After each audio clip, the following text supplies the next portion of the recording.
va donc faire cette discussion avec 4 introductions. Ludivine Banchini, qui est notre invité, va parler en premier pour nous donner de la hauteur. De la hauteur ou du recul, peut-être, sur ce débat. Nous aider avec Benoît à distance et à vous. Ça vient de. Et ensuite, donc, on a un tir au sort et intervention entre Mathilde, Daniela et moi-même, membre du comité exécutif, membre de la direction des parents. Donc, c'est Daniela qui commencera, ensuite, ce sera moi, et Mathilde conclura. Des introductions, ensuite, qui ont la discussion avec la salle, et après, on sera une petite série de conclusions. Donc, ce qu'on a discuté, c'est de prendre 15 minutes par introduction. Voilà, ça va être un petit peu long, mais normalement ça va être animé, donc vous n'avez pas trop compris. Bonjour à toutes et à tous. Alors, je dois vous dire que je suis un peu intimidée d'être dans cette tribune, puisque je suis un peu la pièce rapportée de cette discussion. J'aurais voulu ironiser à ce sujet, et comme l'a fait Antoine, mais en réalité, justement, je ne sens pas du tout la légitimité de prendre de la hauteur, et évidemment, même parce qu'en fait, moi, je suis plus au LBA, donc je vais quand même rappeler très rapidement d'où je parle, mais évidemment, il s'agit en aucun cas de regarder de haut ce qui se passe à l'intérieur du parti, ni d'être donneuse de leçons, certainement pas. C'est vrai que même si je me suis éloignée de l'organisation, je crois toujours dans sa nécessité absolue, et je le dis de toute ma camaraderie, sororité, fraternité, on pourra y revenir aussi sur ces questions pour vous qui êtes dans l'organisation. Et si j'ai pas trop envie d'ironiser à ce sujet, c'est que je crois que justement la discussion qu'on va pouvoir nous donner collectivement sur la stratégie est absolument essentielle, décisive. Il me semble qu'on ne mène pas forcément suffisamment de discussions stratégiques de fond de ce type, et j'espère qu'on pourra la mener, et j'en suis sûre, avec beaucoup de sérénité et justement de camaraderie. Donc très rapidement, pour vous dire un peu d'où je parle, moi j'ai été longtemps membre du LBA, aussi membre du CPN, dans une des tendances de l'organisation internationale. Je me suis éloignée pour des raisons personnelles et puis pour prendre un peu de marge aussi. Et je suis dans différents collectifs, donc notamment un collectif anti-impérialiste qui s'appelle Ni guerre ni la guerre. Et ça, je pense que c'est d'ailleurs une question qu'on pourra aussi aborder parce qu'elle est un peu trop souvent occultée désormais, l'enjeu de l'anti-impérialisme. Je suis aussi dans un collectif Gilets jaunes, et puis on est un certain nombre à avoir fondé récemment un mouvement dont je vous parlerai tout à l'heure qui s'appelle Se fédérer. Alors, évidemment, je pense que dans toutes ces discussions qu'on mène dans le cadre de l'université d'été, on part souvent, parce qu'on est matérialiste, de la situation. Et peut-être a trop tendance d'ailleurs à s'y attarder trop longuement, c'est-à-dire que ça prend du temps d'analyser rigoureusement cette situation. Moi, j'essaierai de passer un peu vite en insistant surtout sur ce qu'elle nous offre en matière de réflexion et d'action stratégique. En fait, on sera sans doute tous et toutes d'accord pour constater qu'il y a un regain de la lutte de classe à l'échelle du pays et à l'échelle internationale, avec une intensité de cette lutte qui nous donne aussi à penser à des formes renouvelées de la stratégie. À l'échelle internationale, ce qui se produit aussi, c'est une manière de renouer avec l'espérance révolutionnaire, avec la perspective révolutionnaire, avec évidemment des avancées et des reculs, mais après des décennies en fait où on considérait que le capitalisme était comme l'air que l'on respire, il n'y avait plus d'alternative. Ça nous permet aussi de nous appuyer sur ces formes d'auto-organisation qui vont dans le sens d'une mise en cause radicale des pouvoirs en place et du capital. Les mouvements concrets à l'essoulement populaire auxquels on a assisté du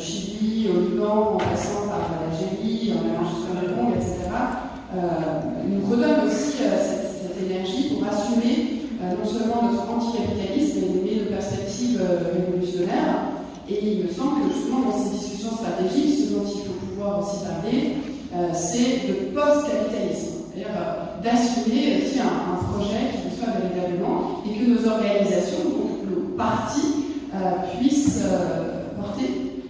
En matière justement d'auto-organisation, on a beaucoup de leçons justement à tirer de tous ces mouvements qui en fait sont tout à la fois porteurs de renouvellement sur la démocratie, sur la réappropriation du bien commun, de la chose politique, et puis qui le sont aussi à l'égard du capitalisme.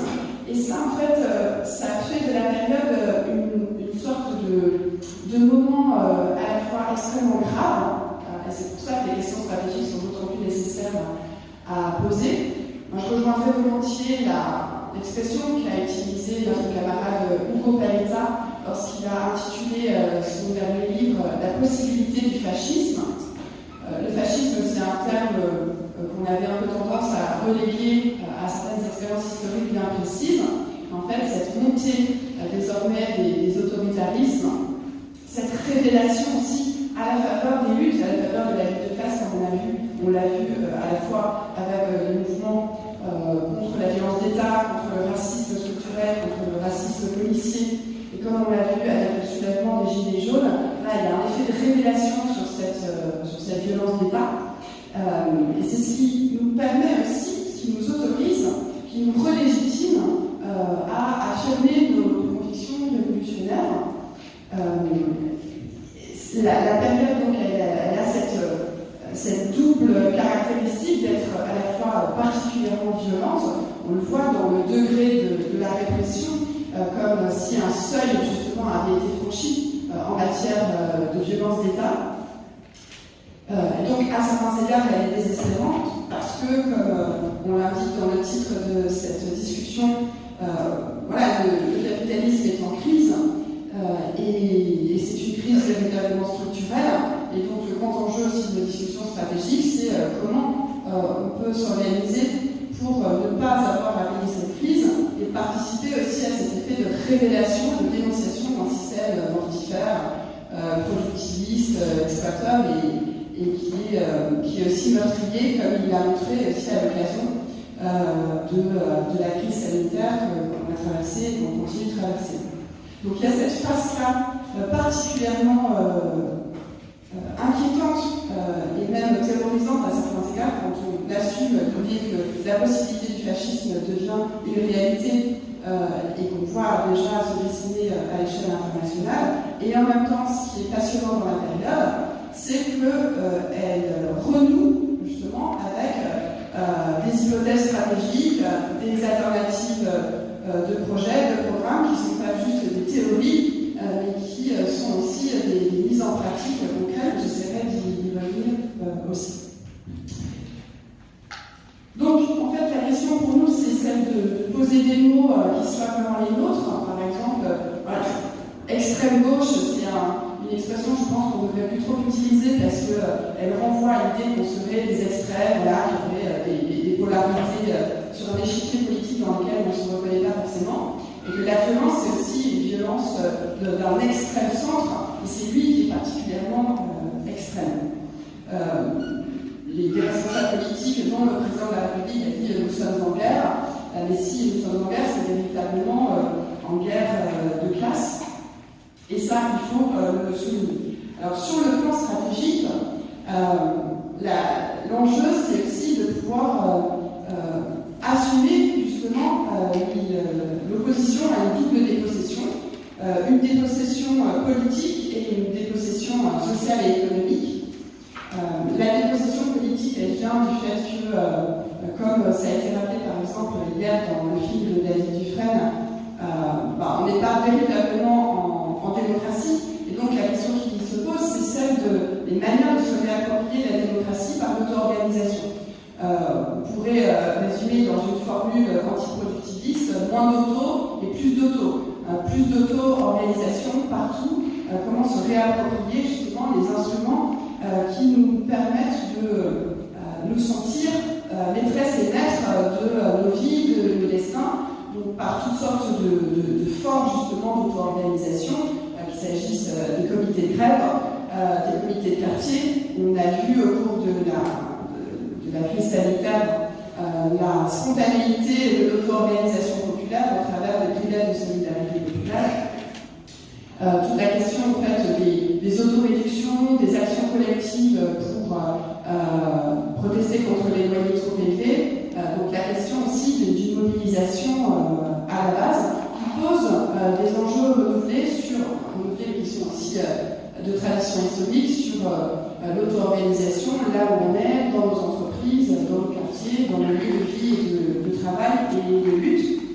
Ça suppose aussi de réfléchir au travail, justement, en partant de la nécessité à la fois de la réduction du temps de travail comme un enjeu majeur à la fois sur le plan économique mais aussi, et social, mais aussi sur le plan démocratique, parce que la condition pour qu'on se réapproprie vraiment des outils politiques et démocratiques, c'est aussi qu'on ait le temps pour ça, qu'on libère du temps dans nos existences, pour que nos existences soient politiques. Ce que nous apprennent les luttes de classe récentes et les mouvements qui les accompagnent, c'est poser en effet, et ça je pense que les camarades vont revenir largement, la question du blocage de la production, mais aussi du blocage par la grève générale, et donc la façon de s'auto-organiser pour et par la grève, mais ça pose aussi des enjeux sur la réappropriation des lieux, comme l'ont montré les Gilets jaunes, avec l'occupation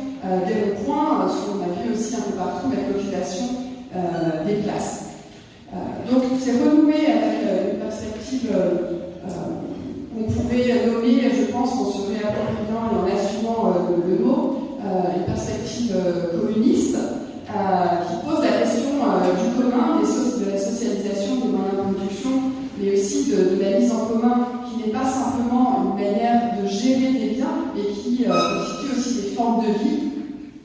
Et donc essayer justement de renouer avec cette perspective en l'assumant non pas comme une logique mortifère, mais comme une logique d'émancipation.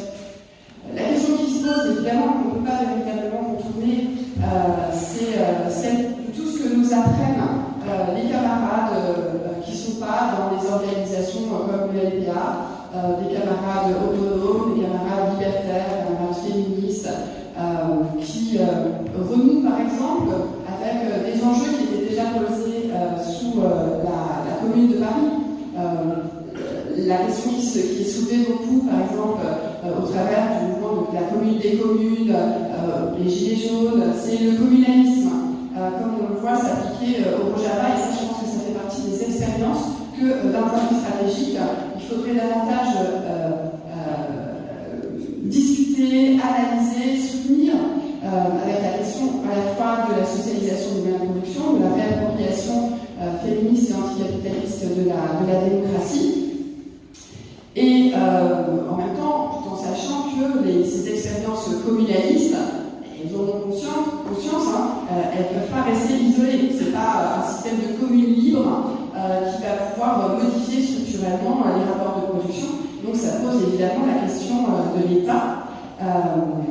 Et aussi, dans une autre mesure, et ça je pense qu'il va falloir qu'on en discute, notre rapport justement à l'État tel qu'il est organisé, une 5e République, qui est justement par essence antidémocratique.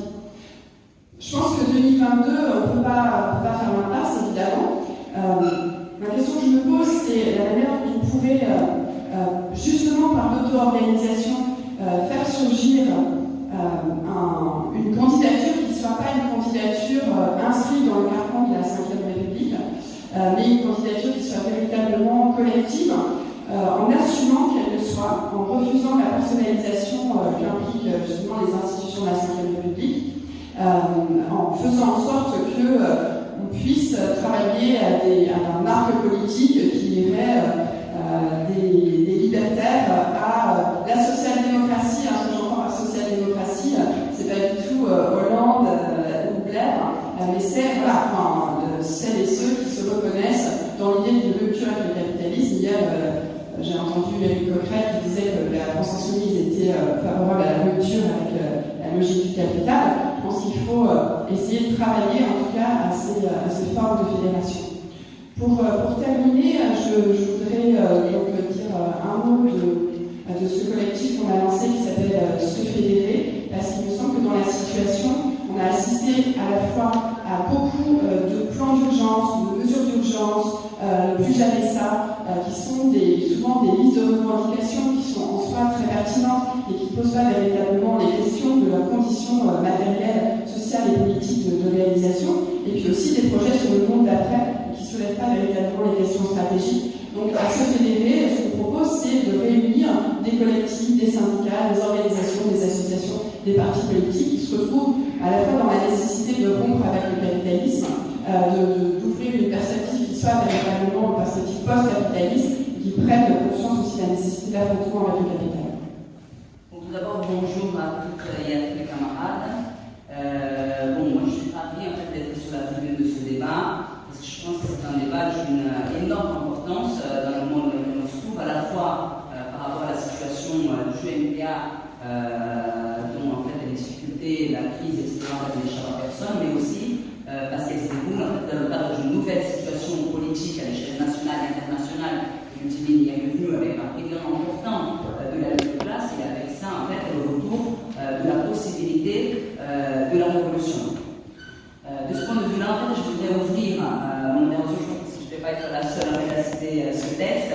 C'est un texte en fait, auquel, y compris le titre de cet atelier fait référence dans sa deuxième partie. C'est un texte en fait, d'un camarade qui nous a quittés depuis 10 ans, qui fait beaucoup de défauts, c'est Daniel Ben Saïd, et qui écrivait en fait, un livre dans les années 80, je crois que c'est 84-86, qui s'appelle Stratégie et parti, et dans lequel il va revenir sur toute une série de questions en fait, qui sont de certaine façon les mêmes qu'on va devoir se poser aujourd'hui avec un certain nombre d'années d'écart. Et il parle en fait, dans l'introduction d'une espèce en fait, de comparaison sur la question du rapport à la révolution dans l'époque dans laquelle il écrivait ce bouquin-là et avec l'époque des années 68, donc en fait, de 68, des années qui s'en sont suivies. Et il dit en fait que, je vais paraphraser la première partie, ensuite je vais lire la deuxième partie de la citation. Il dit en gros que si en 68 il y avait disons, un état d'esprit général de penser que la révolution n'était peut-être pas indispensable, parce qu'on était encore sur la fin des Trente Glorieuses, il y avait encore un certain nombre d'acquis, etc., elle était tout à fait possible, et voire y compris en fait, relativement passive, etc., et que dans les années 80, avec un énorme recul de en fait, la conscience de classe, à la désavancée du néolibéralisme, d'une certaine façon, la révolution elle devenait plus urgente, parce que comme la situation des classes populaires en fait, plus proche en fait, d'une situation barbare, etc., elle apparaissait comme en fait quasiment impossible, en tout cas très difficile d'attendre. Et il va dire en fait quelque chose de très important sur cette question-là, c'est-à-dire en fait de notre rapport à la possibilité de la révolution et des conséquences que ça peut avoir à la fois sur la stratégie et sur le parti. Et là, c'est la partie de la citation en fait, que je voudrais lire. Il dit « Or, il est difficilement pensable de construire une organisation révolutionnaire sans la conviction partagée qu'une révolution est possible dans un pays capitaliste développé. Pas seulement des explosions sociales qui, sous les coups de marteau de la crise, sont probables ou certaines, mais une situation révolutionnaire débouchant sur une possibilité de victoire. Si on ne pense pas, en effet, que la conquête du pouvoir par la classe travailleuse est possible, si on ne travaille pas patiemment dans cette perspective, alors il est inévitable de glisser en pratique vers la construction d'autre chose, d'une organisation de résistance utile au jour le jour, dans le meilleur des cas, etc. Donc c'est-à-dire en fait que la question du parti elle est intimement liée à la stratégie, mais qu'elle est aussi en fait intimement liée à quels sont les objectifs qu'on se donne et si on croit en fait que dans la situation actuelle il est possible ou non que le prolétariat s'empare du pouvoir dans un pays développé comme la France. Je pense que si dans les années 80 la question de la possibilité de la révolution disons générait des doutes dans beaucoup de têtes, dans les années qui s'en sont suivies, en fait la situation n'a fait que se dégrader. Avec la chute de l'Union soviétique, la chute du mur de Berlin, il y avait en fait à la fin du XXe siècle, tout début du XXIe, une grosse remise en cause en fait, sur la possibilité même de la révolution. Il y a en fait un philosophe américain qui a une phrase très emblématique là-dessus, c'est Jameson, il dit en fait on est dans une époque dans laquelle c'est parfois plus facile fait à l'extinction de l'humanité, à des catastrophes en fait, qui mènent à l'extinction de l'humanité, que de penser à la possibilité de détruire le système capitaliste, de construire une société nouvelle. Y compris en fait, autour de cette idée, je pense qu'il y a beaucoup de phénomènes culturels qui répondent à cet état d'esprit aujourd'hui. Par exemple, en fait, dans le monde des séries télévisées, etc., de Netflix, on voit par exemple des dystopies catastrophiques, post-apocalyptiques, où les machines contrôlent les hommes, etc. Tout ça occupe d'énormes places, alors que la possibilité que les hommes se servent des machines et des robots pour organiser une société communiste, en fait, la question du travail, du temps de travail soit réduite massivement et qu'on puisse utiliser les avancées technologiques au service de l'humanité, apparaît en fait, ou apparaissait en tout cas beaucoup plus comme une utopie.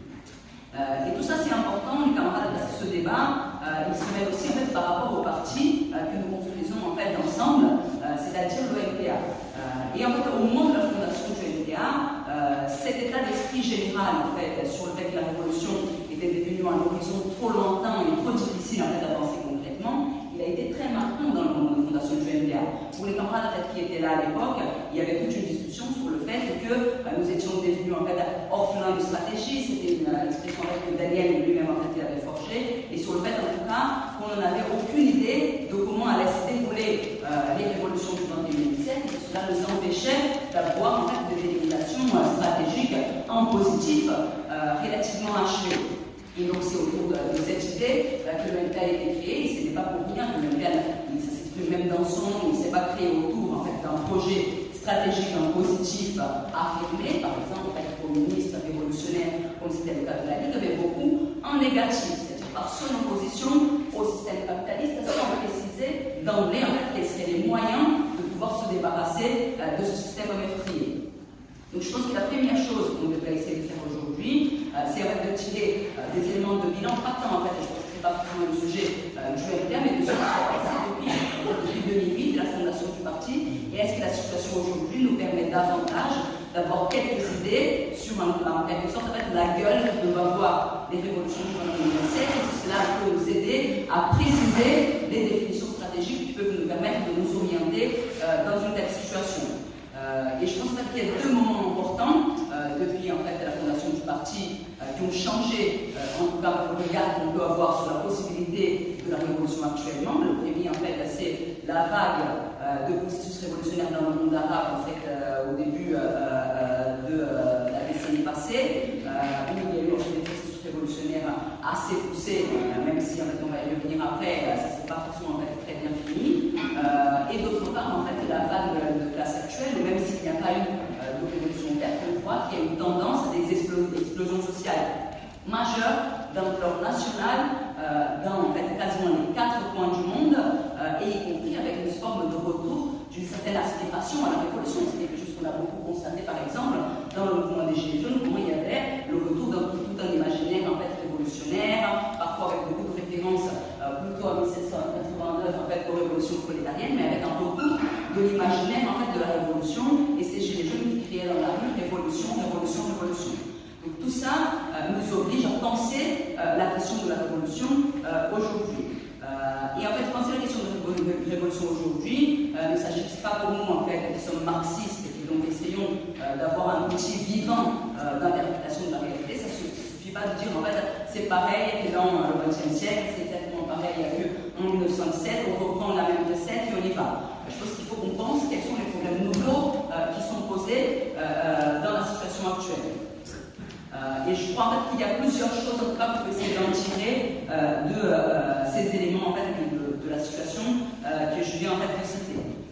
La première en fait c'est quelque chose qu'on a vu dans une certaine mesure je pense avec le mouvement des Gilets jaunes, mais que les grandes explosions sociales ne sont jamais en fait chimiquement pures.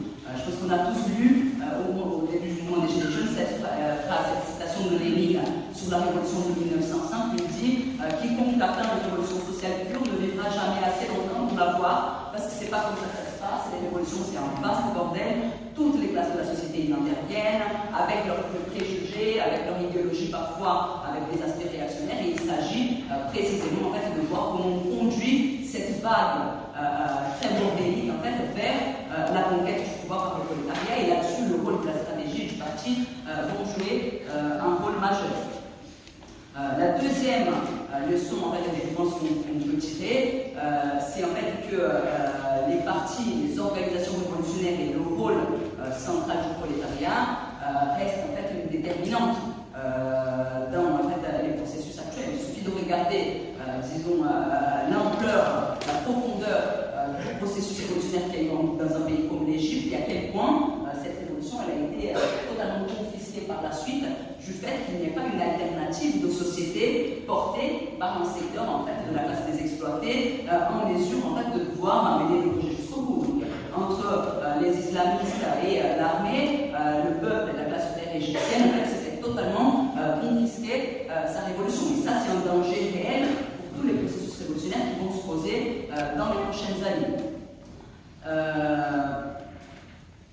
Un troisième élément en fait, de différence qu'on pourrait penser par rapport à la situation actuelle et les processus révolutionnaires qu'on a pu voir en fait, dans le passé, et en particulier dans la première moitié du XXe siècle, c'est qu'aujourd'hui, il n'existe pas du tout des organisations politiques ouvrières de masse du poids en fait, de celles qui existaient pendant le XXe siècle, et en particulier en fait, la social-démocratie et le stalinisme.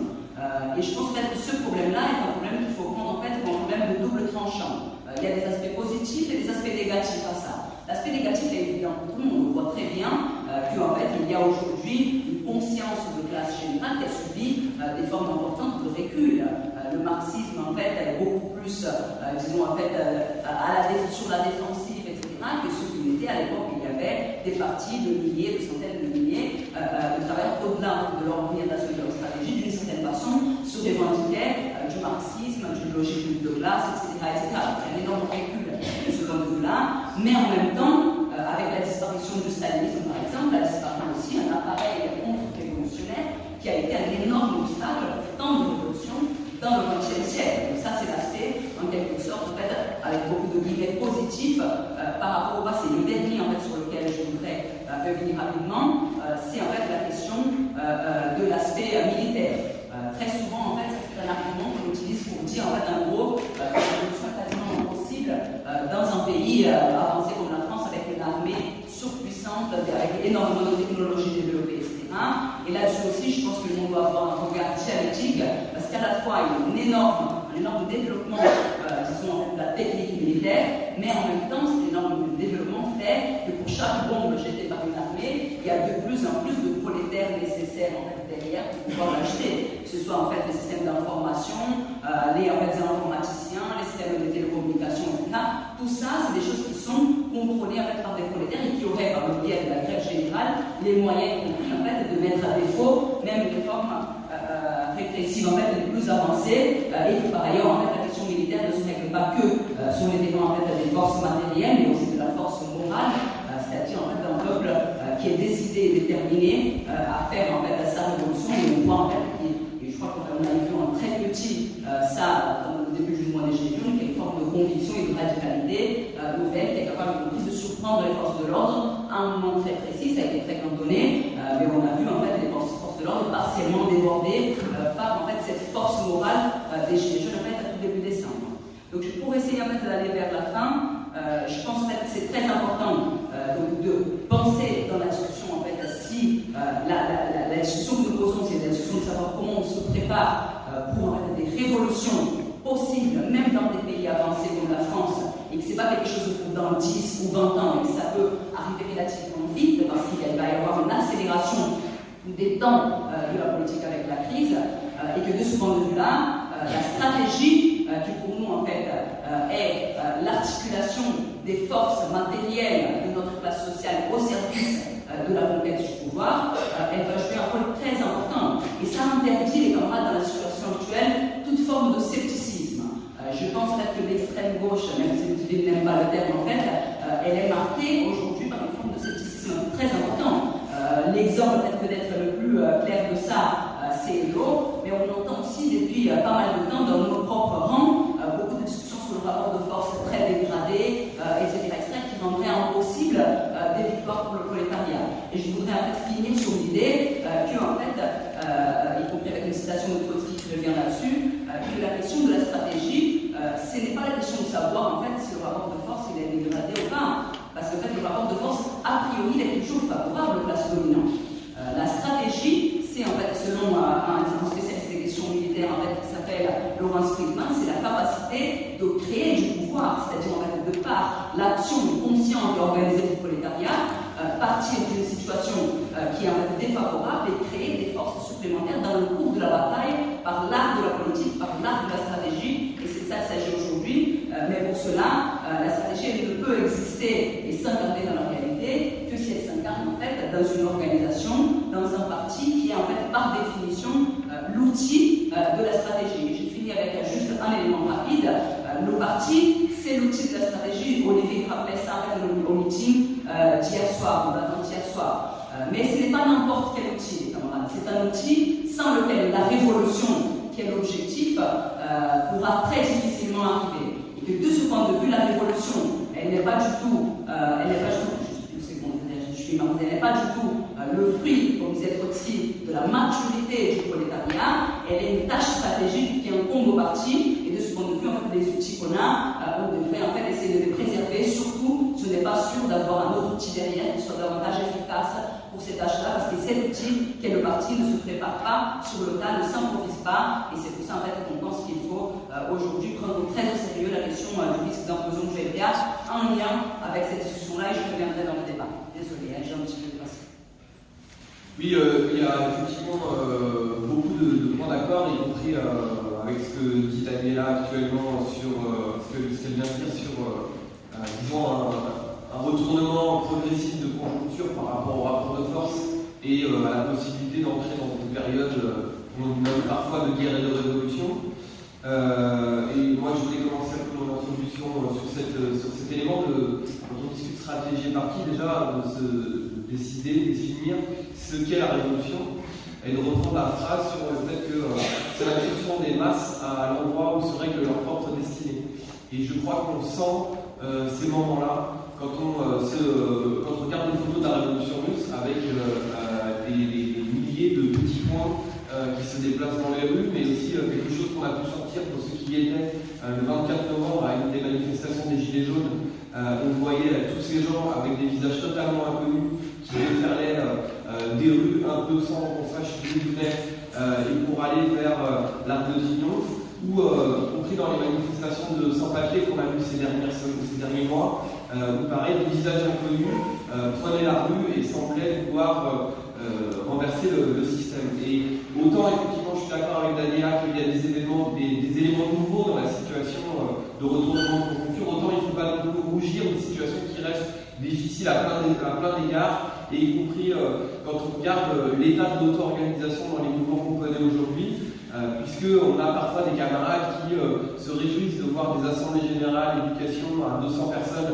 en région parisienne, alors que pour ce que je connais bien, on a eu par exemple une assemblée générale de 1000 enseignants du premier degré à Paris même, pour donner un peu une idée des proportions, ou quand des camarades qui voient des assemblées générales de 200, 300 étudiants, on a l'impression qu'il se passe des grands mouvements, mais on peut peut-être perdu la mémoire que dans un mouvement comme le CPE, dans une université scientifique comme Jussieu, on avait 1200 étudiants en assemblée générale qui discutaient pendant 3 ou 4 heures sans ni avoir de fermeture administrative, ni d'explosion des assemblées générales. Donc il faut quand même relativiser ces éléments-là. On est quand même dans une phase encore dominée par un rapport de force en faveur de la bourgeoisie, et tout l'objet de la discussion actuelle, c'est de voir si on parle de la même chose. C'est-à-dire qu'un parti, pour que ça ait un sens, il faut que ça soit appuyé sur un socle où on ait l'impression qu'on parle de la même chose et qu'on va à peu près dans la même direction. Et c'est ça l'enjeu de cette discussion, c'est ce que dans le jargon en général on appelle le programme, et c'est donc de voir si on a une appréciation commune, programmatique, de ce que c'est le capitalisme, de quelle stratégie révolutionnaire, et puis de quels outils on a besoin pour la mettre en œuvre. Je pense quand même, même si on va peut-être un peu se répéter, et sans doute probablement encore plus avec Mathilde, parce qu'on s'aperçoit qu'on avait les mêmes textes de référence, que effectivement la question programmatique est une question importante, sur laquelle je vais revenir en quelques points. Pour donner juste une référence, Daniela disait tout à l'heure, le NPA était dans une phase, disons, au moment de sa création, avec beaucoup d'éléments d'indétermination, et c'est d'autant plus vrai, par exemple, si on compare au statut de la communiste révolutionnaire, dont le programme était les 4 premiers congrès d'international communiste, et les congrès de la 4e internationale. C'est-à-dire que la base programmatique, c'était tous ces textes-là. Personne n'a lu, évidemment, c'est pas la question. C'est-à-dire que c'est une référence politique autour desquelles on discute, on affermit nos positions, mais autour desquelles aussi on est capable de revenir quand on a des désaccords trop importants. Et un des problèmes aujourd'hui, c'est que dans le LPA, on ne sait pas ce qu'est notre capital commun, et quand on entend certaines interventions de camarades qui expliquent que des militants de la PU seraient pour la grève perlée ou ne seraient pas d'accord avec la révolution, effectivement, sans doute qu'on ne parle plus le même langage et qu'il faut à minima essayer de voir si on a un socle commun suffisant pour avancer ensemble. Alors, pour revenir en quelques points rapides, effectivement, notre horizon, c'est le communisme. C'est tout changer, c'est changer l'ensemble des rapports sociaux. Et donc, c'est un mouvement immense de la population dans son intégralité pour changer ses rapports sociaux et y compris remettre en cause au plus profond la famille, l'organisation sociale quotidienne, l'école, l'État pour sa dépérition, la socialisation des moyens de production, ne plus avoir de chef. On voit que c'est un mouvement qui est extrêmement profond et dont on pense qu'il est initié par la classe ouvrière. Pourquoi? Pas parce qu'elle est la plus sympathique, la plus belle, la plus ou quoi que ce soit, mais parce qu'elle a la capacité de justement remettre en cause ses rapports sociaux du fait des relations sociales qui existent dans l'organisation de son travail et entre elles. Et pour nous, du coup, et ça c'est tout un pan de notre histoire marxiste, un élément fondamental est la constitution de ce prolétariat, de cette classe ouvrière en place. C'est-à-dire qu'elles sont capables d'avoir conscience d'elles-mêmes par ces organisations, que ce soit les syndicats, les partis, que ce soit les structures d'auto-organisation, qu'elles aient conscience d'elles-mêmes et qu'elles soient capables d'agir. Et on voit bien que la période actuelle, elle est, disons, pleine de contradictions par rapport à ça, parce qu'effectivement, on a des mouvements de masse, et c'est extrêmement positif d'avoir un retour de ces mouvements de masse, mais en même temps, on sait qu'on a des confusions extrêmement importantes sur les classes sociales, et que les grands mouvements qu'on a connus ces dernières années, les plus importants, les Gilets jaunes, l'Algérie, et j'en passe des meilleurs dans d'autres pays, dans d'autres régions du monde, sont aussi des mouvements dans lesquels les frontières de classe étaient assez informes et dans lesquels justement nous, en tant que communistes et révolutionnaires, on a une part à jouer pour essayer de solidifier ces contours de classe, ce qui veut dire y compris les organisations qui les concrétisent. Et troisième aspect, on parle de stratégie, il faut parler de stratégie, même si cette année-là je pense qu'on n'a pas eu trop le temps de le faire. Donc là, dans notre tradition, on a un concept qui est extrêmement important, c'est l'idée de la grève générale insurrectionnelle. C'est l'idée que justement ces contours de classe se dessinent d'autant plus fortement quand on est en grève, parce que dans ce cas-là, on sort de la négation, on dispose pas mécaniquement mais assez rapidement de structures d'auto-organisation, on prend le contrôle des outils de production contre le patronat et on met en germe des éléments de double pouvoir, c'est-à-dire de structuration, les coordinations, les pyramides de soviets, pour la prise du pouvoir et renverser l'État bourgeois. Nous, dans notre tradition, on appelle ça une hypothèse stratégique parce qu'en réalité, on sait qu'elle est fausse, même si c'est, disons, la façon dont on milite. C'est-à-dire que quand on milite, on a ça comme horizon, c'est dire voilà, ce qu'il faut pour gagner, c'est ça. Mais on sait qu'elle est fausse parce qu'on constate qu'en réalité, c'est pas comme ça que les choses se passent, c'est-à-dire que les processus révolutionnaires, en réalité, ne démarrent pas sur des grèves économiques qui se généraliseraient, ils démarrent sur, je sais plus combien la citation, excusez-moi, je pense que c'est quand même Ben Saïd, c'est une crise de l'ensemble des rapports sociaux, une crise nationale où l'État comme système de domination est bousculé. C'est-à-dire qu'on a bien vu avec les Gilets jaunes, on l'a bien vu avec les mobilisations en Algérie, mais aussi sur la Révolution allemande, ou encore Hong Kong, ou la Commune de Paris. Le point de départ, c'est une crise généralisée au niveau de l'État, et donc la bourgeoisie qui a des difficultés dans une phase à exercer sa domination.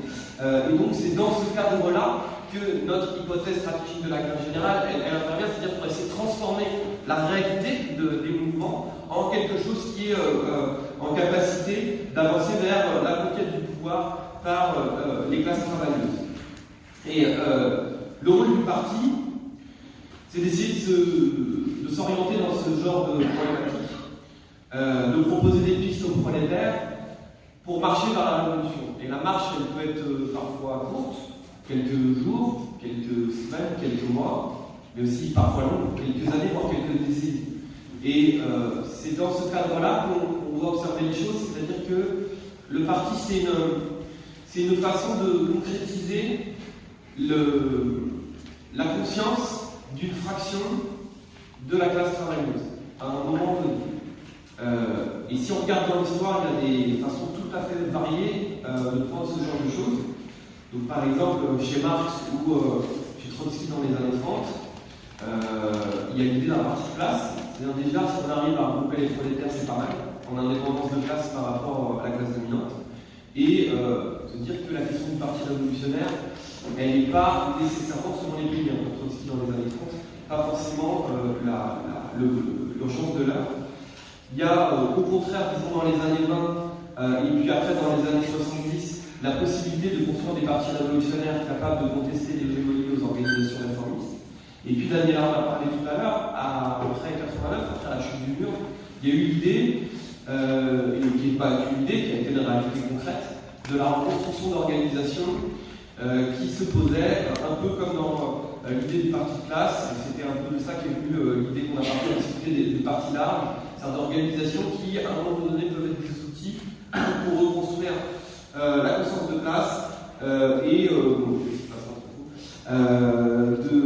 essayer de faire que les débats stratégiques redeviennent possibles. Parce qu'à des moments, on se retrouve avec un tel recul des organisations que les débats stratégiques en sont devenus impossibles. Et aujourd'hui, on est dans une phase qui est différente, effectivement, avec une accélération de la crise.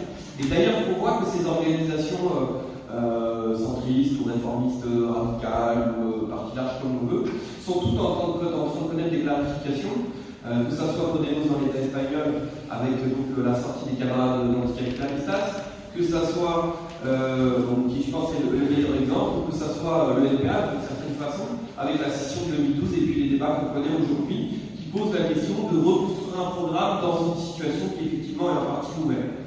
Alors, pour terminer sur quelques points, Daniela disait qu'il faut préserver l'outil qui a parti, surtout si on n'est pas sûr d'en avoir un meilleur. Elle a raison. Mais la question, c'est justement de définir ce qu'on pense un parti un minimum utile pour avancer. Donc, je ne vais pas répéter, je l'ai dit, mais le premier élément, c'est d'avoir une stratégie révolutionnaire, une indépendance par rapport à l'État, par rapport à la bureaucratie, aux bureaucraties, et la capacité de discuter fraternellement avec d'autres révolutionnaires, que ce soit lutte ouvrière, que ce soit alternative libertaire, par exemple, sans se faire traiter de tous les noms, de gens sans foi ni loi. En gros, d'avoir dans nos rapports avec les autres courants et entre nous un respect des idées, parce que, deuxième point,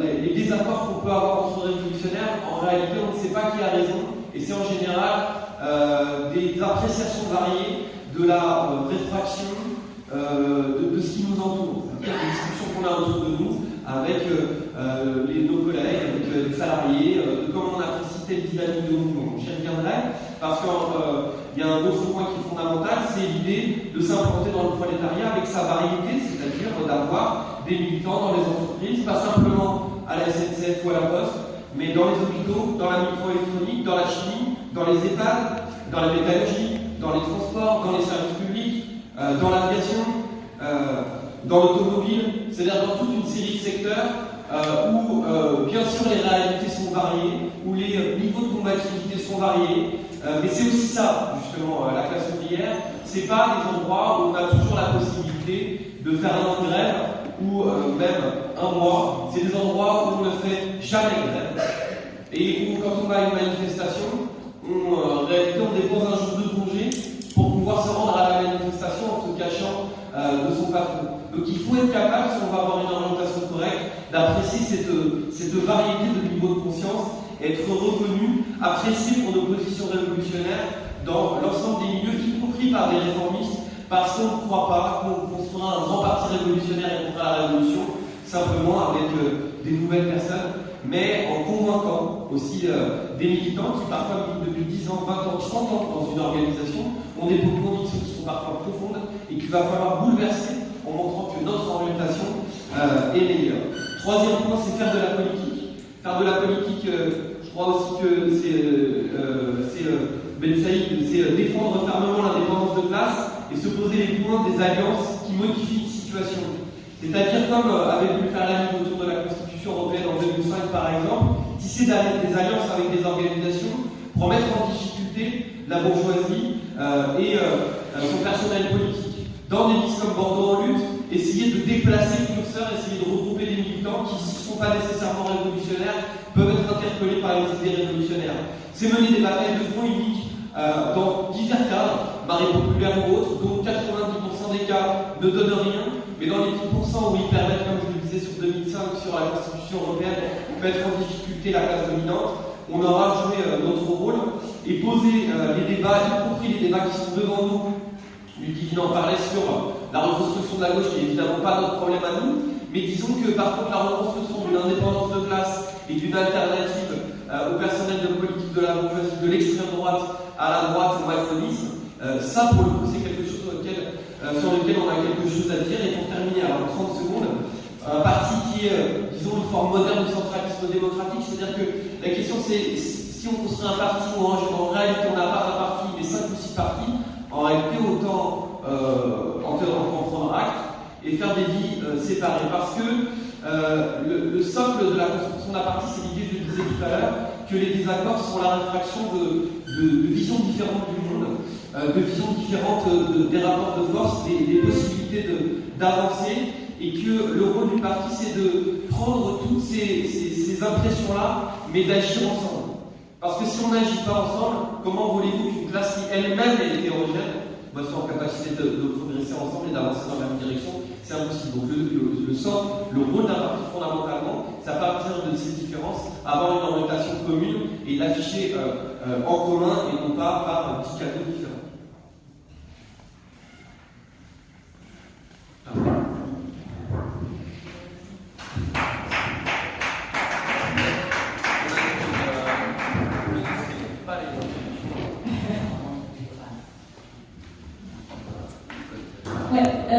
Mathilde, donc moi je suis militante au LPA dans le 92, je suis inscrite à l'antenne et je suis membre de Anticapitalisme et Révolution.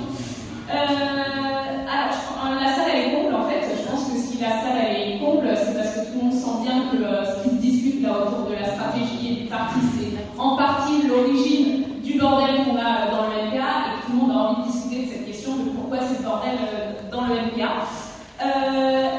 Donc j'ai envie aussi de discuter de cette question. Et en même temps, j'ai envie aussi de m'adresser à toute une série de militants qu'on a gagnés. Le bordel qu'on a dans le LPA, c'est depuis la fondation qu'on discute de ces questions en fait, de stratégie. Et en même temps, en cours de route, on a gagné des militants. Et pour moi, c'est ça qui... le LPA, aujourd'hui, il a encore une vivacité, il a encore une actualité, il a encore une pertinence, parce qu'il y a des militants qui nous rejoignent. On est fiers de ça.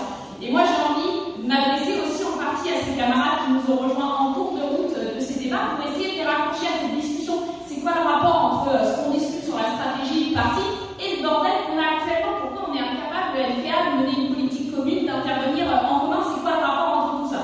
Donc désolé si la première partie, j'essaye de m'adresser pour accrocher un certain nombre de camarades, parce que le premier truc que je veux dire, c'est que discuter de la stratégie, c'est loin d'être un truc chiant, annexe, secondaire, au contraire en fait. C'est la question fondamentale pour nous, des militants qui avons fait le choix de devenir des militants révolutionnaires. Ça veut dire quoi être militant révolutionnaire? Ça veut dire qu'on a fait le choix, pas simplement de constater que cette société c'est de la merde, que le capitalisme c'est caca, mais d'essayer de transformer ça. C'est ça le choix profond qu'on a fait. Et quand on fait ce choix-là, d'autant plus quand on fait le choix d'une révolution qui est quand même, quand on réfléchit à ce qu'on veut faire, on veut que la classe des travailleurs, la classe qui est opprimée sur tous les terrains, politiquement, économiquement, culturellement, ceux qui sont en train de regarder TF1 à petit toute la journée, on veut que ce soit eux qui dirigent la société. Les gars, ils nous disent, mais vous êtes complètement ouf, quoi. Donc ce qui est évident, c'est qu'on ne passe pas de cette situation où les travailleurs ils sont exploités dans cette société sur tous les terrains à les travailleurs dirigent cette société, on ne passe pas de ça à ça comme ça. Et donc il faut avoir un plan pour faire ça. Pour faire la révolution qu'on veut faire, il faut avoir un plan. La discussion sur la stratégie, c'est ça. C'est quoi notre plan? Voilà. La définition, quand on regarde la définition dans le dictionnaire, c'est quoi la stratégie? C'est l'art de coordonner des actions, de manœuvrer habilement pour atteindre un but. C'est l'ensemble des décisions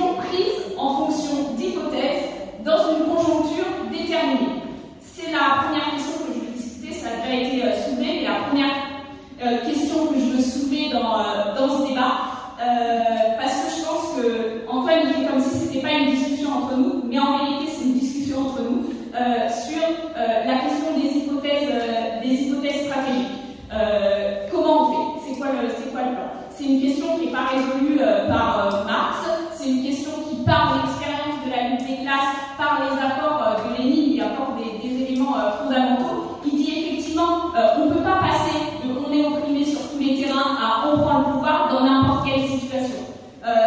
L'élément fondamental qui dit Lénine, il fait ça peut se faire dans des moments de crise révolutionnaire. Crise de l'ensemble des rapports sociaux, une crise nationale dans laquelle peut émerger des éléments de dualité de pouvoir, l'apparition de nouveaux instruments qui commencent en gros à concurrencer les fonctions de l'ancien appareil d'État.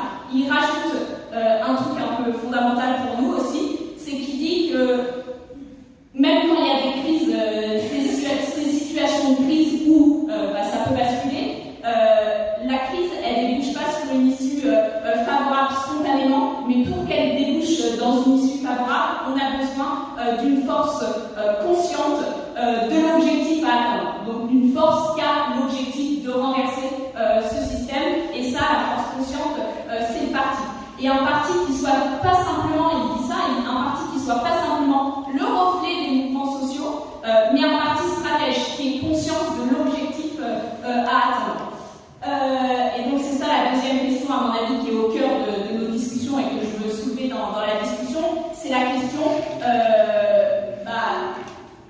quel parti quoi c'est la question qui est au cœur des discussions du LPA depuis sa fondation et qui reprend en fait une certaine actualité là, avec le dernier CPN et la discussion que posent des camarades où en gros il faudrait séparer le chemin parce qu'on est tellement en désaccord sur le type de parti qu'on veut construire qu'il faudrait séparer le chemin. Donc en réalité, là, cette discussion, elle reprend une actualité un peu forte là, dans le LPA, mais en fait, la question du parti, ça fait partie du plan, ça fait partie de la question stratégique. Donc sur la première question, l'hypothèse stratégique. Antoine, Daniela, vous en avez parlé. Ben Saïd, il dit, on a souvent ce débat, est-ce qu'on a des modèles et tout ça, Ben Saïd, il dit effectivement, on n'est pas sûr que ça va se passer comme ça. Mais par contre, on a une hypothèse, on a un plan. Comment tu veux entraîner des gens derrière toi pour faire ce qu'on a à faire à la révolution, pour prendre le pouvoir? Comment tu veux entraîner et être crédible, entraîner des gens si tu n'as pas de plan, quoi? Donc, l'idée, c'est d'avoir une hypothèse. Et ce qu'il dit, et dans ce que tu as cité, à mon avis, l'élément le plus important, c'est on n'est pas sûr que ça arrive comme ça, mais par contre, on organise notre travail vers cet objectif, dans cette perspective de la guerre générale. Donc Ben Saïd, ce qu'il dit, c'est dans les pays capitalistes développés comme les nôtres, l'hypothèse, comment on voit cette situation de crise où justement on pourrait basculer, il dit ça serait une situation de grève générale insurrectionnelle. Pour plusieurs raisons, on a déjà parlé Antoine, donc je ne développe pas, mais parce que c'est dans ces moments où il y a la production qui est bloquée, où c'est une crise de l'ensemble des rapports sociaux, où tu as la possibilité par l'auto-organisation, les AG, de faire émerger des organes de double pouvoir. Donc c'est dans ce type de situation que tu pourrais avoir une crise qui bascule. Ce qu'on dit, c'est que ça c'est une hypothèse, mais donc que notre travail militant, c'est de travailler pour que ça arrive. Et tu dis que c'est pas une discussion, mais pour moi en fait c'est une discussion fondamentale, parce que je pense pas aujourd'hui que dans le MDA il y ait accord sur le fait que la situation dans laquelle on pourrait renverser le capitalisme et prendre le pouvoir, ça serait une situation de grève générale, et donc il faut orienter l'ensemble de notre action militante vers cet objectif, vers le fait que ça arrive. Je pense qu'il y a un désaccord en vérité dans le LPA depuis la fondation sur cette question-là. Le premier qui pour moi l'a posé clairement, c'est Fred Boras et Guillaume, je ne sais pas si vous vous rappelez, mais il disait oui, aujourd'hui il faut réadapter notre hypothèse stratégique. Notre hypothèse stratégique, c'est plus la guerre générale, c'est des mobilisations de masse, mais aussi conquérir des positions institutionnelles. Et ce serait ça l'hypothèse stratégique aujourd'hui pour renverser et pour prendre le pouvoir dans une société capitaliste développée comme la nôtre. Ça serait ces deux éléments, la combinaison de grève de masse et de prise de position institutionnelle. Pourquoi je dis ça?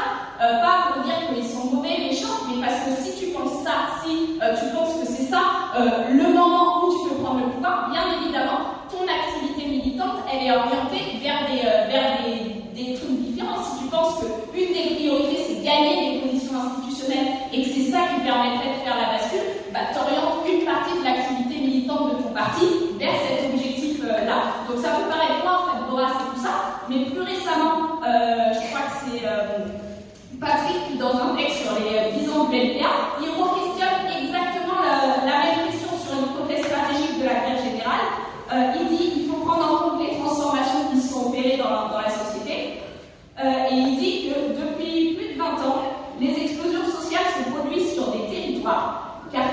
un rond-point.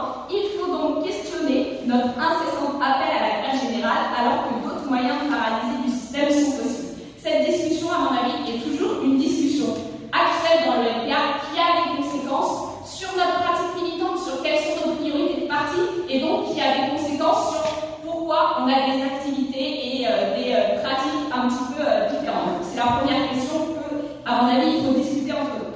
Deuxième question, c'est sur les délimitations du parti. Ça s'est cristallisé au moment de la fondation du NPA sur la question du nom. Est-ce qu'on est révolutionnaire dans le nom ou pas? C'est une question qui est toujours d'actualité dans les débats du secrétariat unifié de la 4e internationale, la tactique des partis larges. Alors, j'ai deux remarques autour des délimitations du parti. Pourquoi nous, on a une obsession pour dire oui, il faut des partis délimités stratégiquement, des partis révolutionnaires.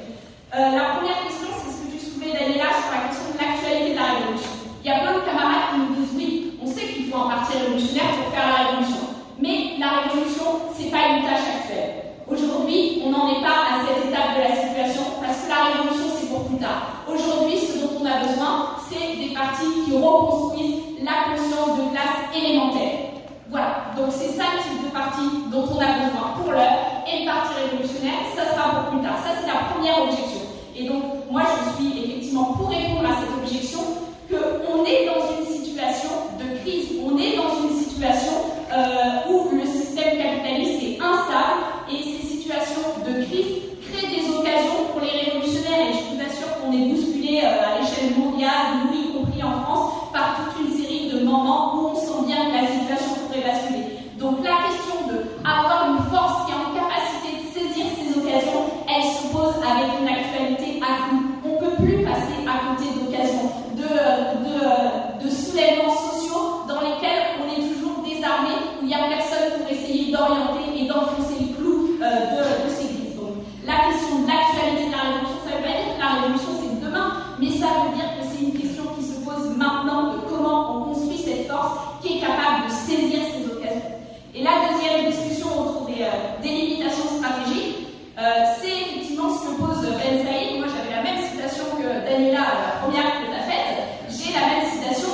Ce qu'il dit en gros, c'est que si tu renonces à cet objectif de penser que c'est possible de renverser le système et de prendre le pouvoir, il appelle ça couper le fil stratégique. En gros, si tu coupes ce lien entre cet objectif et ta pratique militante quotidienne, ta pratique militante, ça peut être des trucs qui n'ont rien à voir avec ça. Tu vas devant la boîte, d'y faire ton pauvre tract à 20 postillés le matin sur la réorganisation du bureau de poste. Mais tu fais ça parce que tu as cet objectif. Si tu coupes ce fil-là, et bien forcément, ta pratique, elle s'adapte aux nécessités du capitalisme. Et des exemples de ça, on en a flopé partout dans le monde. Au Brésil, en Italie, dans l'État espagnol, en Grèce. Si tu coupes ce fil stratégique, ta pratique, elle s'adapte. Elle dit, bah oui, ce que dit dans l'État espagnol, le maire de Cadiz, bon, c'est vrai, je suis contre la guerre, mais là, si on ferme les chantiers, le chantier naval qui construit la guerre de guerre, bah, il y aura des gens au chômage dans la ville. Voilà, si tu coupes le fil stratégique, tu t'adaptes. Et c'est pour ça qu'on insiste autant sur il faut des partis qui soient délimités autour de cet objectif. Pas parce qu'on veut être les plus purs, pas parce qu'on veut séparer d'autres, pas parce qu'on veut être sectaire, mais parce que cet objectif, c'est ce qui détermine ta pratique quotidienne. C'est ce qui détermine ce que tu fais sur ta fac, dans ton école, dans ta boîte. Et donc, si tu coupes ce fil stratégique, pour moi, c'est ça le début on s'adapte. Voilà. Donc, pour terminer, il me reste, je crois, 2 minutes. Donc, pour terminer, sur les problèmes actuels. Qu'est-ce qui se passe aujourd'hui? Je pense qu'il y a des camarades qui n'ont pas voulu trancher cette question de la délimitation stratégique au moment de la fondation du NPA. Comme je disais, ça a des conséquences sur notre pratique. Si tu ne penses pas que la grève générale c'est l'hypothèse, si tu ne penses pas qu'il faut que la révolution c'est possible maintenant, ta pratique, ça devient autre chose. Ça ne devient pas comment tu t'implantes dans les boîtes, comment tu essayes dans chaque mobilisation de faire qu'elle s'unifie et qu'on aille vers la grève générale. Donc il y a des camarades qui n'ont pas voulu ça, qui n'ont pas voulu délimiter, qui restent flous sur couper le fil stratégique ou pas, et la pratique évolue. C'est pas une critique, c'est la réalité, la pratique évolue. Et dans le cœur de la lutte des classes, parce qu'on est bousculé par la lutte des classes, il y a des expériences, c'est des camarades qui ont du mal à être en prise avec ces expériences. Parce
Donc nous, on est pour avoir une discussion sérieuse là-dessus, et notamment parce que ça a des conséquences pas simplement pour plus tard, mais sur notre pratique aujourd'hui. On est pour avoir une discussion très sérieuse là-dessus, mais on distingue cette discussion sérieuse, qui est une discussion fraternelle, par ailleurs, qu'on a entre nous, qui est une discussion normale, et je pense que c'est normal dans un parti d'avoir ce type de discussion, ça sert à ça, l'université, l'idée, mais on distingue cette discussion sérieuse avec l'ultimatum qui est posé par une partie des camarades de l'organisation, qui est dire aujourd'hui il faut se séparer. On distingue justement cette question, la nécessité de discuter sérieusement des questions stratégiques qui ont des conséquences sur notre activité et ce qui pose sur la nécessité de se séparer. La nécessité de se séparer, nous sommes contre. Ouais. On pense que c'est un recul dans la situation aujourd'hui s'il y a une implosion du LPA. On pense qu'il faut empêcher ça. On pense que par ailleurs ce débat a été posé au CPN de juin, qu'on est à l'université d'été, qu'en fait on devrait discuter ensemble de cette question et la discuter en tant que telle, quoi, pas simplement par des biais détournés. C'est l'objet en partie de la réunion de ce soir, là, qui est à 21h, c'est une tentative de discuter un peu franchement de ces questions-là. Ouais. Qu'est-ce qu'on a à faire dans le fait d'une séparation, d'une implosion du LPA. Donc nous, en fait, on essaie de séparer ces deux questions, parce qu'effectivement, le fait de se morceler, on pense que ça ne va pas aider à la reconstruction d'un parti, du rapport de force et compagnie. Sur les autres questions, Aurélien dit moi je suis d'accord avec toi, se mettre d'accord sur la stratégie, on va bien voir que ça ne règle pas tous les problèmes. Je pense qu'on est une série de courants politiques de gauche dans le LPA, on peut avoir un certain nombre d'accords stratégiques, on voit bien que dans la mobilisation contre la réforme des retraites, on n'a pas tout réglé. Donc la discussion qu'il y a entre nous sur la stratégie, elle est fondamentale, mais elle ne dit pas que ça va régler les problèmes immédiats de l'heure, quoi. Mais par contre, il faut la mener, parce qu'effectivement, on est rattrapé par la situation. La discussion stratégique et la discussion du parti, c'est pas est-ce que, franchement, Laurent, c'est des discussions de mauvaise foi. Je sais pas, que ce soit le parti qui prenne le pouvoir, c'est une évidence.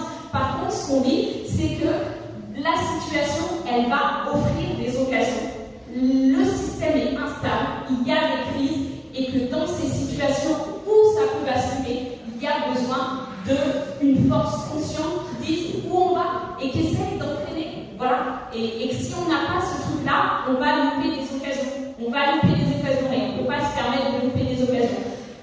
Donc par rapport à ce que disait Aurélien sur le LPA, de toute façon, on ne l'a jamais conçu comme le parti révolutionnaire. Et donc ça sert, en gros, ce que tu dis, c'est que ça ne sert à rien de discuter entre nous de stratégie parce que de toute façon, ce n'est pas le parti révolutionnaire, le LPA. Le problème, c'est qu'on ne peut pas dire qu'on est dans cette situation où la lutte des classes, elle nous rattrape, et pas se poser la question quand même de comment on y arrive à construire ce parti révolutionnaire. Donc je ne dis pas qu'aujourd'hui, le LPA a été conçu comme le parti révolutionnaire, mais un minimum, on doit quand même se poser cette question de comment on y arrive. Et je ne pense pas qu'on va réussir à y arriver si on ne discute pas de ces questions centrales. Et pour terminer sur la question de on mentit, en gros, on fait dire à d'autres des choses qui ne sont pas vraies. En gros, Antoine nous dit je suis pour l'hypothèse stratégique de la guerre générale, insurrectionnelle, et moi je dis que c'est faux ce que tu dis. Je lis ce qui est écrit. Antoine, il vient nous dire ça à la tribune. Je lis ce qui est écrit. Patrick Lemoine, ce n'était pas effectivement Fred Porras, c'est l'année dernière, 2019, pour les 10 ans du LPA. Il dit donc il faut questionner ce mot d'ordre qu'on met sans cesse en avant de la grève générale, parce qu'aujourd'hui la situation de blocage de l'économie, elle est différente que simplement le blocage de l'économie dans les entreprises par la grève. Et il dit un autre truc quand même, et voilà, il le dit très clairement, perte de centralité de la classe ouvrière industrielle et de la lutte dans les entreprises.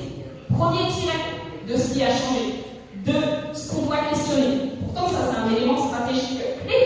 Je lis ce qui est écrit 2019, bilan du LPA. On ne peut pas faire comme si ça n'avait pas des conséquences sur l'activité, sur ce qui est le cœur du centre de préoccupation du LPA. Si on ne pense pas ce truc-là, c'est normal que le cœur de ton activité, ça ne soit pas comment j'interviens dans telle mobilisation pour la généraliser, pour coordonner les grèves, mais que le centre de gravité, ça soit comment je fais pour regrouper électoralement telle force. Ouais, je dois m'arrêter là. Mais voilà, il ne faut pas se payer beaucoup. Alors, première chose, pour répondre à la question d'Alexandra, je vais te répondre simplement, le débat n'est pas un parti large. Sa stratégie s'est clarifiée, en particulier à la scission de 2012, y compris dans les principes fondateurs. D'ailleurs, il y avait toute une série d'éléments qu'on discute ici qui ne sont pas détaillés, sont quand même des délimitations stratégiques sérieuses, très sérieuses. Je vais te renvoyer la question. Qu'est-ce que tu fais dans un parti que tu considères comme un parti large alors que tu es contre les partis larges? C'est là où il y a un problème. C'est là où, disons, la discussion entre nous elle est toujours possible, mais il ne faut pas la falsifier. Et donc il y a deux choses qui ne sont pas possibles. Il y a ce que disait le camarade tout à l'heure, qu'en fait quand tu vas dans une manifestation, tu ne sais pas qui seront les militants qui seront à cette manifestation. Tu ne sais pas quel tract ils diffuseront. Tu ne sais pas quel journal ils vendront. Tu ne sais pas pour quel site internet ils filmeront. Donc tu n'es pas dans le même parti, tu ne fais que le constater. C'est pas, nous on ne dit pas qu'on est pour une scission, on constate qu'elle a eu lieu. Deuxième chose, s'engueuler c'est une chose, sur tous les temps. Mais la séparation permanente, c'est autre chose, et la falsification, encore autre chose. Quand Mathilde ou d'autres camarades disent le centre de gravité de votre activité s'est déplacé et n'est plus la construction de la grève générale, mais pour qui êtes-vous pour dire ce genre de choses? Elsa, tu parlais tout à l'heure des mobilisations sur le CPE, c'est des dizaines de milliers de personnes qu'il y a eu sur la place des Invalides. Avec des serviteurs, dans le serviteur de Jussieu, on avait 150 personnes. Voilà ce qu'on se posait comme moyen pour essayer d'affronter l'appareil d'État. Au milieu des gaz lacrymogènes, on est passé comme dans du beurre pour traverser l'ensemble de la place des Invalides. Mais ce qui s'est passé le 24 novembre, avec les gilets jaunes, tu ne peux pas en parler. Parce qu'à ce moment-là, pendant plusieurs semaines, vous nous expliquiez que les gilets jaunes, c'était la base sociale de Bolsonaro. Donc, tout ça, c'est des discussions, mais ne falsifiez pas les discussions. Moi, dans la grève et avec beaucoup de camarades, on a construit des interpros. Dans le 20e, il y avait jusqu'à 150-200 personnes. Mais moi, je considère que les coordinations que vous avez constituées étaient substitutistes et qu'elles ne s'appuyaient pas justement sur les assemblées générales interprofessionnelles locales. C'est une discussion. Mais ne dites pas que vous ne construisez pas. Mathilde a corrigé le truc sur le parti qui fait la révolution. Enfin, c'est hallucinant d'entendre ce genre de truc. Il y a des textes entiers de Trotsky sur le comité militaire révolutionnaire. Justement, c'est lui qui décide l'insurrection en 17 et pas le parti. C'est des débats qui n'ont pas pu finir et qui font partie de notre tradition. Pareil, je ne sais plus qui a dit ça tout à l'heure, mais sur les années 30, Trotsky, moi je vais vous le dire, parce que voilà, la fusion entre le PS et le PC. Le mouvement ouvrier est poussé dans une impasse historique, la fusion ouvrirait à la voie, à la discussion, à l'étude, à la lutte de fraction sur une grande échelle et en même temps à la cristallisation d'un nouveau parti révolutionnaire. On parle de la fusion entre le PS et le PC. Donc, avant de parler sur le fait que les camarades se séparent, parce que écoute, les œuvres préface de Trotsky à une brochure de Fred Zeller.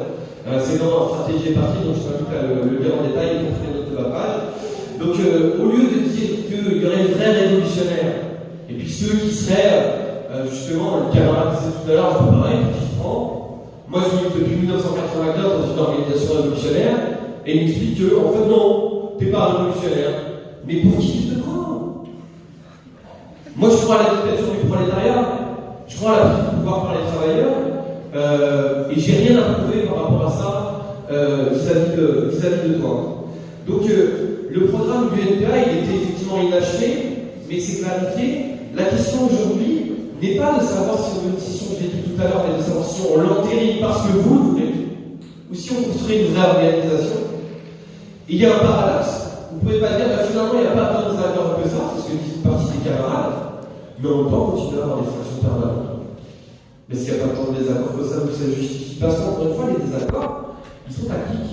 Et moi, je ne sais pas qui a raison sur tel et tel élément d'orientation, on le saura peut-être plus tard. Mais pour prendre des choses concrètes, Gaël disait, c'est parce que vous avez peur d'être minoritaire. Moi, je m'en fous d'être minoritaire. J'ai été minoritaire pour quasiment toute mon existence militante, à part depuis 2 ans. Je n'ai rien à carrer. Mais par contre, moi, l'organisation que je veux construire, les militants, ils payent, ils centralisent leur cotisation. Et ils vendent le journal du parti, ils ne font pas la publicité pour un autre site internet. Et ils ne construisent pas un parti en parallèle. où on recrute séparément. Donc si vous êtes prêts à revenir sur tout ça, à construire un parti ensemble, mais vous êtes les bienvenus, camarades. Mais si par contre pour construire votre propre parti, assumez-le. Et oui, ça sera un recul, on n'a pas de désaccord là-dessus. Un recul grave, mais il vaut mieux ça que de se payer le mot et de s'insulter. Oui, je vais essayer de répondre dans 5 minutes sur beaucoup d'éléments du débat.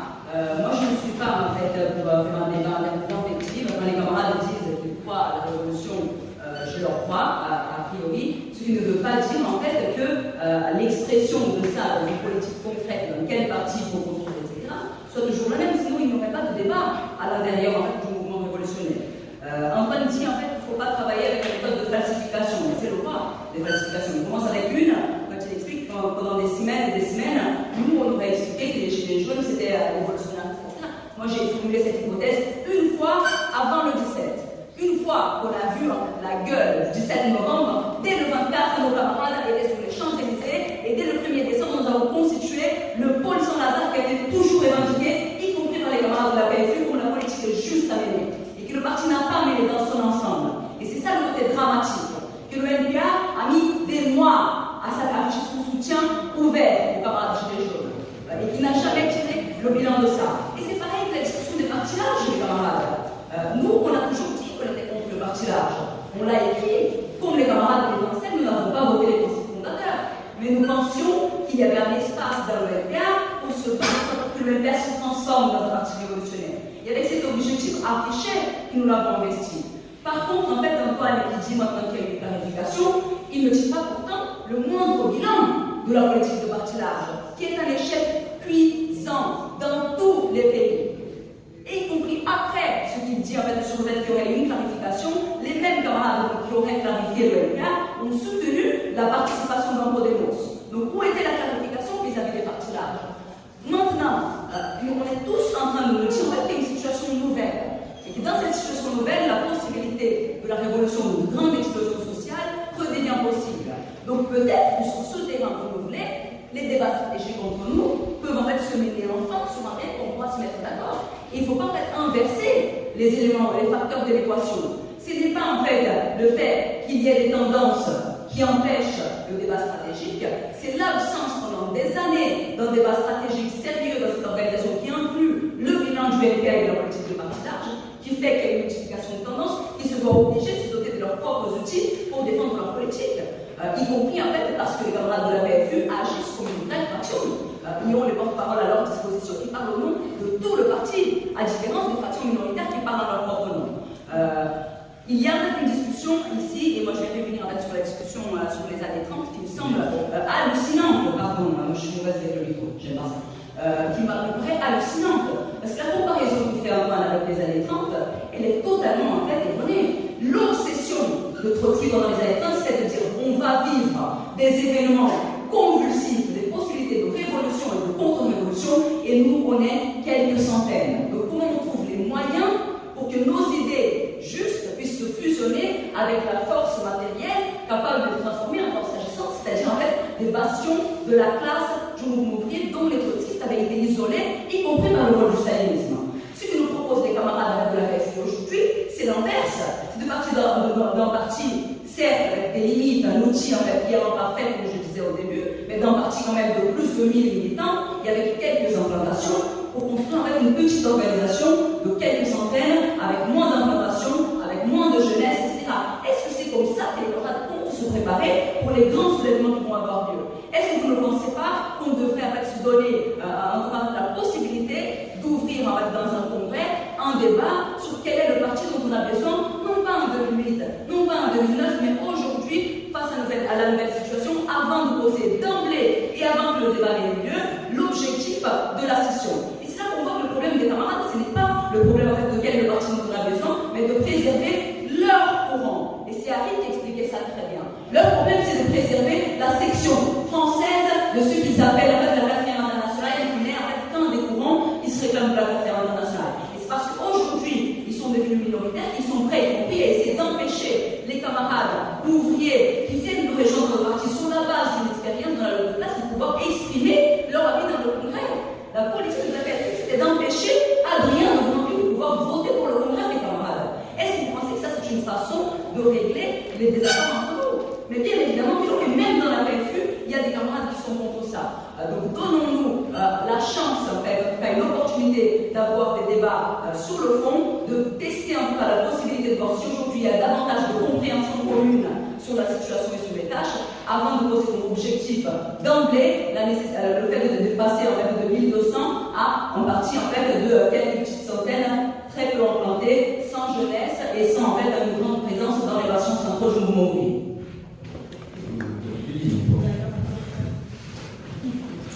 Je voudrais partir de nos points d'accord. Le premier, c'est qu'en fait, il me semble qu'on a tous et toutes mesuré que la situation est grave, très grave, très intense, et c'est la raison pour laquelle j'étais revenue sur cette question de la possibilité du fascisme. Donc face à ça, les questions stratégiques, elles sont d'autant plus importantes à élaborer et discuter toutes et tous ensemble. Pendant le confinement, on a beaucoup entendu la perspective de plus rien ne sera jamais comme avant. Et pour ça, il faut que nous-mêmes, nous ne soyons plus tout à fait comme avant. Et c'est aussi la raison pour laquelle ces enjeux stratégiques sont si cruciaux, si décisifs. Moi, je voulais vous faire part d'une déception un peu attristée, c'est que je vais être un peu péremptoire dans mon jugement, mais j'ai l'impression que les questions stratégiques, en fait, on ne les a pas du tout abordées dans cette discussion. On n'a pas parlé de stratégie. Il y a un autre accord sur ces questions stratégiques, mais sur lesquelles, en fait, on est passé très rapidement. C'est perspective révolutionnaire et pour ça, la générale insurrectionnelle. Quelles que soient les accusations qui sont portées d'un courant à l'autre, on peut prendre acte qu'il y a un accord sur tout ça. Mais une fois qu'on a dit ça, révolution et loi générale insurrectionnelle, en fait, on n'a pas dit grand-chose sur les enjeux stratégiques. Il ne faut pas que ça soit des fétiches. On n'a pas véritablement été matérialiste au sens de partir de la nouveauté de la situation et ce qu'elle nous offre en termes de perspective stratégique. Je voudrais évoquer trois aspects de ce point de vue. Le premier aspect, c'est la question de l'auto-organisation. Des propositions stratégiques nous sont fournies par les luttes. Il y a des gilets jaunes qui proposent des assemblées, des communes. Il y a des soignantes et des soignants qui disent nous, on est pour poser la question du pouvoir partout où on est. Et donc poser la question du pouvoir, par exemple, dans la manière dont le système de santé doit être organisé par les soignants, par les patients. Et pas par des experts. Ça, c'est poser la question de se familiariser avec notre légitimité à exercer un pouvoir. Il y a des expériences de brigades de solidarité populaire qui posent aussi la question du pouvoir, se réapproprier concrètement la reprise en main de nos existences dans nos quartiers et dans nos lieux de travail. Donc ça, c'est un premier élément dont j'aurais bien aimé qu'il soit abordé à partir, encore une fois, de ce qui est vécu dans les luttes. Le deuxième élément, il me semble, quand on discute stratégie, c'est de poser la question des mesures que, historiquement, on appellerait transitoires, c'est-à-dire des mesures qui battent en brèche le capitalisme et qu'il s'agit de populariser là aussi. Et il y a des discussions qui se mènent en dehors du LPA. Il y a par exemple la question de l'extension de la sécurité sociale comme moyen aussi de se réapproprier le pouvoir sur les questions d'alimentation, sur les questions de la culture, sur beaucoup de questions. Bien sûr, c'est de la santé. Pourquoi est-ce qu'on n'en discute pas? Il y a des débats qui se mènent à l'extérieur du LPA sur le salaire à vie, quelle que soit finalement la manière dont on se reconnaît pas dans ce type de formulation. Mais ça pose en fait déjà une perspective post-capitaliste. Pourquoi on n'en discute pas dans les enjeux stratégiques? Il y a eu pendant le confinement des collectifs qui ont posé la question du droit de veto, par exemple du droit de veto sur les dividendes éhontés dans la situation qu'on vivait. Ça, je pense que ça fait partie justement des discussions stratégiques. Troisième aspect, c'est des expériences révolutionnaires. En fait, on a beaucoup parlé de révolution de manière très abstraite. Moi, je ne fais pas non plus de fétiche. Je voudrais prononcer deux noms de lieux, le Rojava et le Chiapas. Je ne dis pas du tout que ce sont des expériences qu'on va importer, plaquer, fétichiser, etc. Mais ça serait bien qu'on en parle, en fait, parce que là, il y a des expériences révolutionnaires concrètes qui posent la question du pouvoir, qui posent la question de formes de vie alternatives, de vie qui rompent avec la logique du capitalisme, qui s'interrogent sur l'État, sur la question du dépérissement de l'État, sur l'auto-organisation, sur l'auto-gouvernement populaire, qui pose la question du féminisme, qui pose la question du rapport au vivant, à l'art, à l'enfance. Et ça, c'est ce qui nous permettrait de rendre nos perspectives révolutionnaires vivantes, parce parce que qu'il s'agisse de ces expériences révolutionnaires du temps présent ou des expériences révolutionnaires passées dont on a pu parler dans d'autres lieux que celui-ci. On a parlé de la Commune hier, on a parlé de la Révolution espagnole. Bien sûr que la question de la guerre générale, elle est posée dans cette expérience, mais c'est pas du tout, ça se réduit pas à ça en fait. La Commune, c'est pas d'abord une expérience de grève générale insurrectionnelle, c'est encore une fois se dire que là où on est, dans les lieux de travail, etc., dans les lieux de vie, on se réapproprie cette idée de légitimité à agir politiquement et à poser la question du pouvoir. Alors je voudrais terminer et vraiment croyez bien que c'est pas un regard surplombant sur le fait que là, cette discussion elle a été assez tendue et à certains égards désespérante. Je vais faire sourire mes camarades à cette table, mais je voudrais parler d'amour révolutionnaire. En fait, on lutte pour des sociétés émancipées de l'exploitation, émancipées de l'aliénation, des sociétés de sororité, de fraternité, de solidarité, qui rompent avec la logique de la concurrence, avec la logique du marché, avec la logique de la compétition. Donc, en fait, ça pose aussi cette question des affects politiques qu'on propose.